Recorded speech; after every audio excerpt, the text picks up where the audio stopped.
I actually think it comes to people like us who have to go on speaking, because it seems to me what is going on here is the government are targeting just very ordinary people who might have had a moment of madness online, might have even sort of tweeted or written on Facebook some pretty disgusting and appalling things, or even you know, somebody who has retweeted misinformation, apologised for 2 years later, and then gets locked up in a prison cell for 36 hours. And I thought to myself, because I thought, blimmin' heck, I have to do 3 hours solid of just, you know, gassing away with my thoughts and feelings and talking about news as it breaks. And you don't always get it right, OK? Sometimes you do repeat things that you have heard. And I thought to myself, well, actually, people like you and I do have to carry on talking, because the world is watching us right now.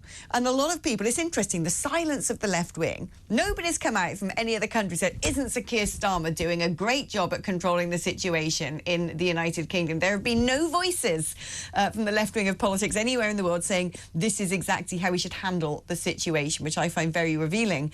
But there have been plenty of voices coming from the other side who are saying this looks a bit heavy-handed, this looks dystopian. And I think while the eyes of the world are on the United Kingdom, the optics of arresting a journalist or the optics of arresting someone from a different political party would be really bad.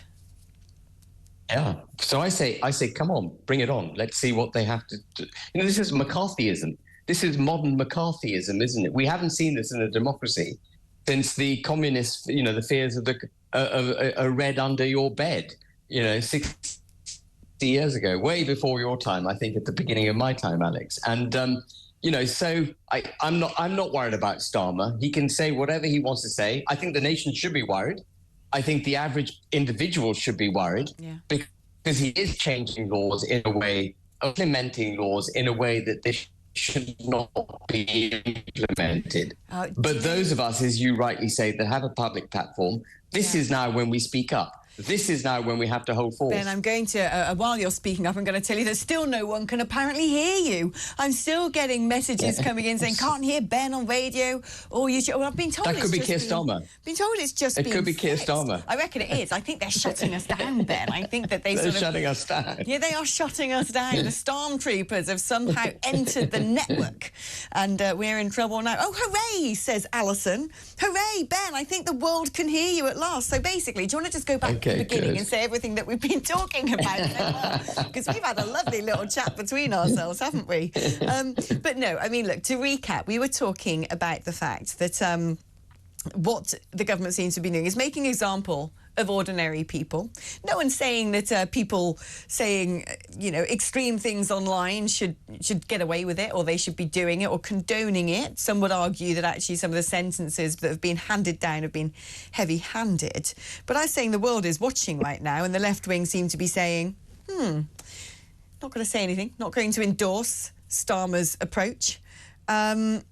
The right wing is saying this looks a bit heavy-handed, and so perhaps people like us do need to talk, and perhaps people like us do need to come after us.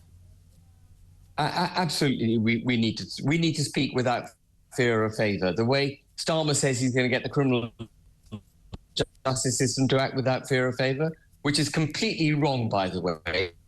He has literally got up on a podium as the Prime Minister of this country and directed the criminal justice system in how he expects it to act. He has ridden roughshod over our criminal justice system. And I'm absolutely amazed that the courts are taking the knee to Starmer and doing his bidding. Yeah. But the other remarkable thing, which I think we should touch on, is knife crimes up 78% 10 years. Serious is up a similar percentage. If the courts can behave like this to jail rioters, why can't they behave like this when it comes to the crisis in knife crime, the crisis in drug pushing, the crisis in money laundering? Why can't they get a grip? Yeah, I mean, actually, the crisis in knife crime, they're just going to reward people by giving them a tenner if they own a zombie knife. I mean, you actually couldn't make it up at this point. How naive and short-sighted do they think these kids who have bought these murderous weapons want a £10 note? No, they want to nick your Rolex, which is worth a lot more money. And, of course, they're encouraging the criminality, aren't they, by saying, hand in your knife, we'll have an amnesty, hand in your knife for 10 quid. They'll just hand it in, get their 10 quid, go off and get another knife. And they'll go back to business as usual. It's encouragement of criminal behavior. It's a bit like his whole approach to illegal migration, accelerating the 90,000 applications for asylum, which basically means settling them in the UK, buying into the EU scheme for resettlement of illegal migrants, which is the legalization of illegal migration, doing all of. And there we go. After our trials and tribulations, and finally us getting loads of messages in, people going, yay, keep talking. I can hear Ben on YouTube. I can hear Ben. It's working now. It's working. I can hear Ben on Amazon. Ben should be Prime Minister. And then we lost him. I don't know what's going on, folks. I mean, hey, there is... that's technology for you.